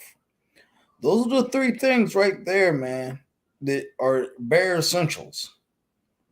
And if you got those down, you can build. You can build on that. But some people want a fast track. Some people want a fast track, man. And, they'll be like, oh, I can do this. I can do that now. I can speed up and I can do this and do that. And then get caught in situations that they are not ready for, man. And then that's when you have problems and people get hurt, injured, and it gets ugly. It gets real ugly, man. Yeah. So it just depends, man. It just depends. Yeah, I'm not going to sit here and say people are not trained right. I'll go ahead and agree with Ron on that some, these people are being trained right. But are they being thrown out there too quick? Some are. Some are. Yeah, because, I've seen it. Some are getting thrown out there way too quick. You go back in the day. And I mean, this is all the way back into the early 90s. I remember a friend of mine who wrestled, who got into wrestling. And I think he wrestled a little bit for Brody Chase. He wrestled some for Brody Chase. He wrestled for some other promoters. It cost him $6,000 to train. Okay, I remember back in the 80s when I was finding out. I mean, that was the going rate for training. Fabulous Moolah, when she was training you down in her school in Columbia, $6,000. So that was the going rate back in the 80s. Mm-hmm. You wanted to get in this business, you was gonna pay. You was gonna find a way to pay. Mm-hmm. And when Chris, remember when you first started? Yeah. You went out there. How much? What did Brody Chase want? It was up to a few $1,000s. Yeah, a few thousand. Yeah, it was a few thousand. Yeah. Yeah, it was like $3,000 that Brody Chase was charging to train you. So these guys now, man, they paying $300-$500, man, to train. Some of them cheaper than that. And cheaper than that. You get a wrestler to train you, that's fine. That's fine. I mean, Arn Anderson couldn't even pay for his training. Arn Anderson and the guy took him because Arn was so serious about it. I forgot the guy who trained him, but he took him and he had a gym at his house. No, he had a ring at his house, and he told Arn, he said, "You serious about it?" He said, "You come and train with me a couple days a week." Arn was a mechanic, and Arn said, "I'm serious." He said, "I quit my job. I just quit my job after when he came back that next time because the guy told him, get to just come here a couple days a week." And Arn said, "I don't quit my job." That's how serious he was about being a wrestler. And the guy trained him because Arn didn't have the $6,000 or whatever it was to train back then. It was a lot of flipping money. So what I'm trying to say is these guys, man, they got into the business a long time ago. They had to pony up the bucks to get trained and get trained properly. Okay. Prime example, not to cut you off, but prime example. Yeah. If you go on Peacock, watch Broken Skull Sessions with Stone Cold and Ron Simmons. I don't know if you've seen that yet. Ron Simmons said when he was getting trained by Hiro Matsuda, he said it took him 6 months before he even stepped into the ring. And what he was doing those 6 months was just conditioning. Wow. He didn't even step in the ring for 6 months. He was just conditioning his body for 6 months before he got in the ring to learn how to train. And we know what kind of athlete Ron Simmons is. Dude, he literally said, he was like, everything I've done in my football career was a cakewalk compared to those 6 months of conditioning. Wow. Sound like the music industry, man. When back in the day, industry used to have music industry don't have this no more. They used to have, in every record company, used to have a division called artist development. And artist development, you will be out on the road sometime a couple years. I mean, especially back Motown. Motown will have you out there 7 years, man, on the road before they had the Four Tops. The Four Tops and the Temptations was out there 4 to 5 years. Sometimes I think Four Tops was out there 7 years before they even got out there. Before they actually had a decent record. So I remember Rufus and Shaka Khan, man, they had them on the road 3-4 years before they got out there. So you had to pay your dues. Oh yeah, that's one thing. These guys now, they're not paying their dues, man. They get out there and they fly around. Okay, yeah, they might get trained properly, but they get out here and they fly around the ring and all that, and they want things too much. And then that's why you have I see in AEW, and I look at AEW, and because me, you, Chris, and Ron, you too, because we know the ins and outs of this business, and Missy and all the rest of these ones on there, I see these matches look too choreographed. They look too choreographed.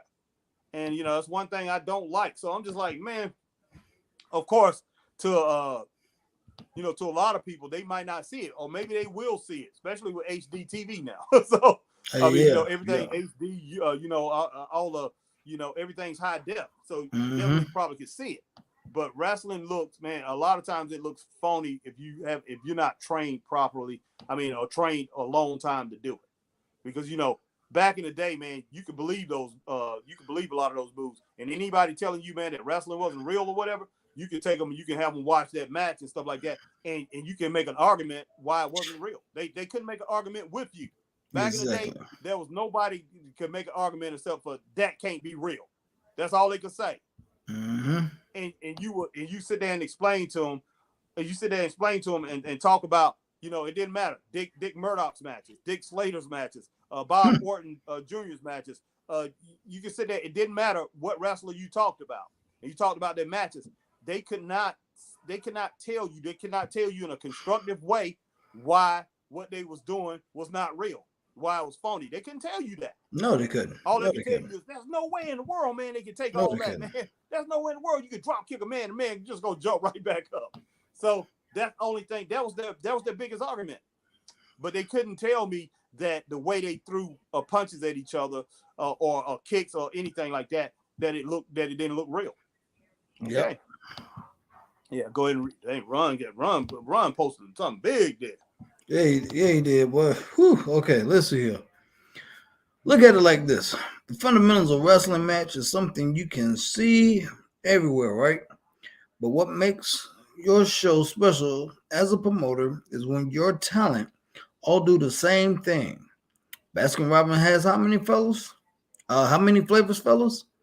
It's a variety show. Example, I know what I'm going to get when I go to PWU, and I love it. I know what I'm going to get when he goes to a PCW show, and he loves it. I'm learning what I'm going to get at an AWL show, and guess what? You guessed it. He loves it. Yeah. Hey. Well, I was hoping you would chime in with something else, Ron. But that's great. I mean, I'm 100% with you, and that's the reason.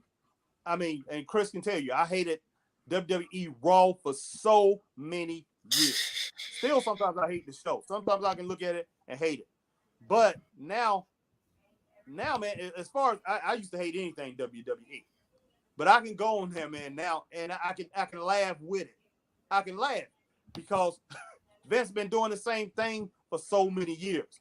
So, so now, man, I crack up and I enjoy it. I can enjoy it 100% because I know what to expect. I know what to expect with AEW shows, but I want a little bit more with AEW, because I'm like, Tony Khan, you got to stick around. So you got to stick around. So you got to do this thing right. Because we know in this business, sometimes you only get one chance. That's just it. Once you fall off, you fall off. And it's hard to try to climb back up in this business. And somebody like Vince McMahon can crush you. And you're just looking for Tony Khan just to slip up one good time, and he's gonna crush it. So that's the reason, like, as far as AEW, I look at some of the things and I get really angry. Now, as far as these indie shows, when I look at you and you having a great show, and then the next week your show is, like, say, mediocre, I understand you're gonna have these kind of shows. But if you get to the point where you're not doing it exactly, if you don't do it right, you don't have some kind of consistency, Ron, it just don't make no sense. It don't make any sense. And then you're gonna have people like me that question the thing, and you're gonna have the wrestlers that question it, and they're gonna come around. You hear them talking, because I know we all do. Sometimes we hear back chatter. We hear back chatter, and then we hear fans having back chatter, and then us as podcasters or commentators or whatever, we are left to try to defend that show. So, it's just, man, and I can't even remember the last question anyway. But as far as it was about who's being trained, being thrown out there. So, but yeah, for the most part, I'm shocked how good these wrestlers. A lot of these wrestlers are trained. I think a lot of them are trained properly, but I think some of them are thrown out there too fast. And when I think they get thrown out there too fast, I think some of them get into this ego problem. And then we have problems like maybe what we had this past weekend, Chris, which I'm not going to talk about as far as this show. But like I say, we have problems like that. You have some of these wrestlers get out there and they think they're something they're not. So you have problems. But yeah, that's one thing I will say. A lot of these wrestlers, man, it's amazing to me how trained they are and how fast they pick up the sport. There's a lot of these guys are picking up the sport, I think, faster than a lot of guys did back in the day. I don't know why. Good Lord, yeah, they are picking that up way faster. It up real quick. And maybe it's because a lot of them was doing the stuff in the living rooms when they said, "Don't try this at home." Maybe. Living room. Yeah, trying it in the backyard or whatever. Now we had something like that. We had cardboard wrestling when I was growing up, Chris. I think that's gonna be our promotion, boy. Cardboard wrestling. You don't know what cardboard wrestling is, Ron? Guys used to wrestle in the neighborhood. You find somebody's yard, put a big old piece of cardboard down, whatever, people wrestling, and they cut out belts, made wrestling belts. You find somebody that was a real good artist in the neighborhood, and he made wrestling belts, and it was cut out of cardboard. Them things, and they color them in and whatever they had to do. Them things look like the real deal. You remember that, Chris? Yeah, I remember that, man. It was crazy, man. It was crazy. So, that was basically, but that was back when I was back in the day. I didn't know it was still going on until I heard somebody else who was talking about that, and he was a little bit younger than me. He was in his 40s, and early 40s, and he was talking about that. You can make one out of cardboard, but yeah, we had a little thing, man, that we used to call, guys used to get out there and wrestle on cardboard or whatever, but it was pretty cool. So man, y'all were sissies, boy. Y'all put cardboard down. Man, we used to get slammed. We used to get slammed in the streets. Man, you know how many times as a kid I got power dropped on a manhole cover? Man, how many times did I tell you, man, we're going to start this doggone. In any wrestlers, man, that's listening to this, I know it's getting late. We don't have as many viewers still on, but any wrestlers, and Ron, you might want to talk about this promotion Chris and I are starting. It's called street wrestling. Street wrestling. We're going to wrestle in the streets. We're going to have guys wrestling in the streets, man. I mean, and most of these matches going to be anything goes. I mean, because people are going to be getting, they're going to be getting their heads busted up with stop signs, man, power drivers, man, on manhole covers, getting thrown down in the sewer. Yeah. Guys getting thrown over guardrails and everything like that, man. So definitely street wrestling, man. So definitely come out there and check that out, man. Dude's gonna be doing frog splashes off of street bridges. Yeah. I mean, it's gonna be nothing like this, man. Chris and I, we're gonna promote this show. It might be the last show, man, that we're able to do, because people probably gonna be out there gonna be saying them doggone straight up wrestling boys are crazy. Don't you know they promoted a show called Street Wrestling? But one thing we know, a lot of people, man, will pay to see that show. And Chris and I, we looking to collect, brother. And Ron, if you want to get in on this action, man, hey, contact with us, man, because we definitely would like to have you on the announcing team. We definitely like you, doggone. We definitely like you to be the ring announcer, man. And pretty much it's gonna be the street announcer, because there ain't gonna be no ring. What we're gonna do is we're gonna put up them cones, and they gotta wrestle in between them cones, man. So you can use them for weapons too. You can use them for weapons. Hey, Ron, we definitely pay you, man. You probably be the highest paid show you're gonna get, because I'm telling you, man, a lot of people gonna come out there to see this show. Yeah, you got that right. And we definitely have some lumberjack matches, man, because people be throwing you back in there.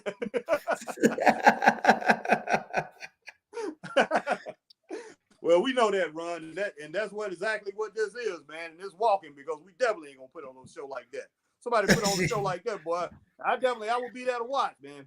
But this is kind of crazy stuff that Chris and I talk about, man. When we together, we just be cracking up, man. We come up with all kind of scenarios, man. That's just us. We've been doing this for a lot of years. I wish we've been doing this podcast for a lot of years. Like I say, so far, man, we only been doing this since June, but I wish we had been doing this a lot longer, because, man, it's so many things, man, that we have to say. But hey, once again, man, if you on Facebook, hit that like, share, and hit that join.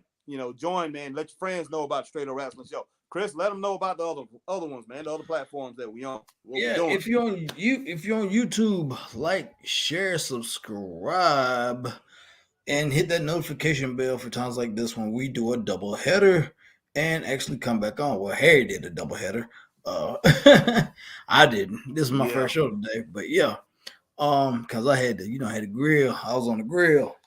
And if you're on Twitch, also like, share, subscribe, and hit that notification bell on Twitch. And if you're on Twitter, share, tweet, like, and retweet. So yeah, man. Today was a good show, man. Yeah. Hey, man. Hey, I enjoyed it, man. Enjoyed talking to everybody. And man, I enjoy every promoter that showed up, man. Every promoter that showed up. Yes. I was actually 4. By my count, it's 4 showed up. And once again, man, the first promoter that was on here, William Rollins, showed up. And we're going to go ahead and promote the show April 29th. Chris and I, we might be there. We might not be there. I'm not going to go ahead and make any promises right now, because Chris and I, our schedule is clear.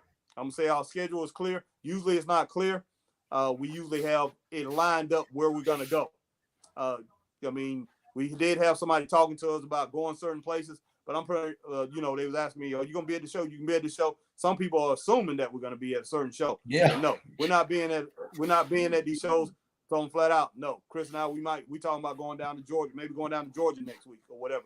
But hey, if we in your neck of the woods, we at your show, hey, holler at definitely us. Holler at us, man. Come up and talk to us. If we at your show, any promoter or whatever, definitely we gonna promote your show. We're not hating on your show, but just look at it this way. Just look at it this way, and I know Ron. I know Ron is I know he's buddy with a lot of these promoters too. But we're buddies with these promoters. We like them and things like that. Mm-hmm. But that doesn't stop us. That don't stop our eyes. We're gonna see what we see, and we're gonna call it the way we call it. And then if we come back and we talk about the show, man, you have a great show. You put on great matches. We're gonna talk about that.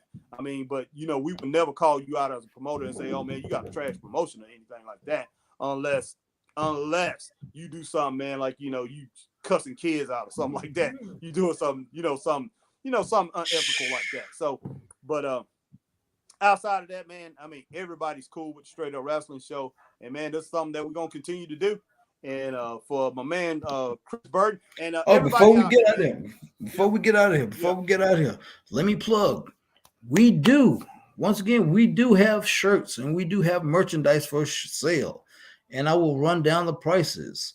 For a small to a large t-shirt, small to a large, small, medium, large, a t-shirt will cost you $25. Okay. Yes. For extra large or larger, it will cost you $30. Okay. It will cost you $30. And we have cups. The tumblers that I had on one previous show, they will be made on order. Made per order. Those are $25. Now here's the thing. They do not necessarily have to just have our logo on it. If you want a custom cup, it can have anything on it, $25, okay? And we have coasters. We have cup coasters also with the logo on it. And they're coming sets of 4 to 15. All right, 4 for $15, and we have keychains for $5.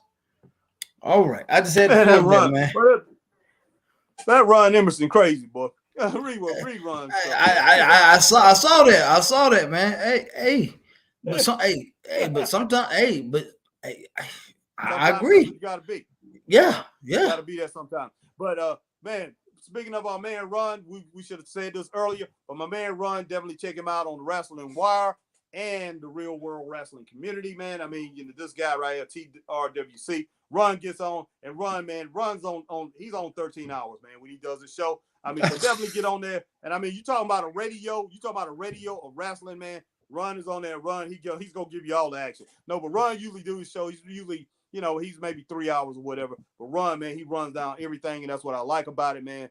Ron definitely, he's going to give you the news on, usually he does the show on Sunday, but he didn't do it this Sunday, and I understand he did it because it was Easter. I definitely wasn't going to do a show, but I was like, yes. No. Chris and I, man, we just gained 3 or 4 new subscribers on Facebook. We gained, and that was today.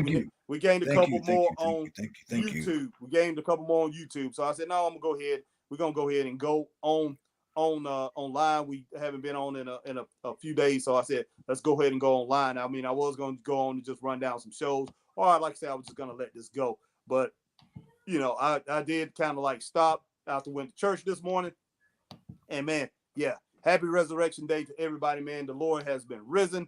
I mean, the Lord is risen, and man, it was Easter, and I hope everybody had a great Easter, man. I hope everybody had a great Easter. So and whatever you did afterwards, Chris, he did his cookout, man, and my wife did most of the cooking. I went in and helped her out a little bit more. Usually I'm in there doing most of the cooking, but me and my wife pretty much took the task on that. I got my tail on.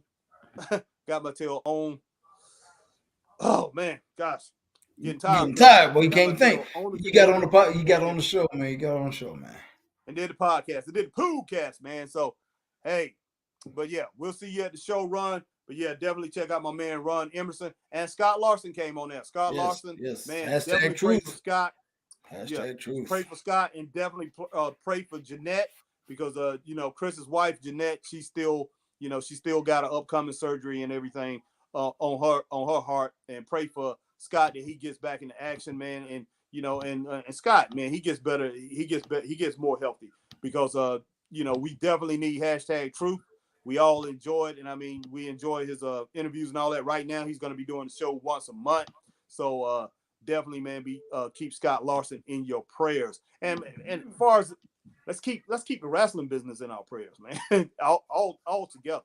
As far as the wrestling business, pray they quit beating the crap out of each other, boy. Yeah, it gets better. Let's pray they don't have no more matches like Brian Bully and Nick Fury trying to kill each other. That's what we need to pray for. But that was horrible. Oh yeah, but as far as all these promotions out here, man, these indie promotions, I give them 100%. I give them 100% credit for trying to be the best. All these guys they're trying to compete with each other. They're not just competing with WWE and AEW. They are competing with each other. And I mean, you know, and a lot of them, man, are friends out here and stuff like that, but still, that other show is around the corner. So you got to compete with that. But man, I mean, Chris and I, we just like being a part of it. Let's just say that. Yeah. We just like being a part of it. And we appreciate, everybody out there opening up their arms to us, man. Even though, we're coming in and do the straight up wrestling show. And I know a lot of them, they look at us that, hey, these guys are help promoting my show. But hey, we don't mind help promoting your show. Just as long as you get out there, man, and you put on a good show, because it's these indie wrestling shows is what gave me faith again as a wrestling fan. But for my man, Christopher Burton, I'm HBT. Man, stay straight up. And we'll see you next time. Peace. No doubt. Peace.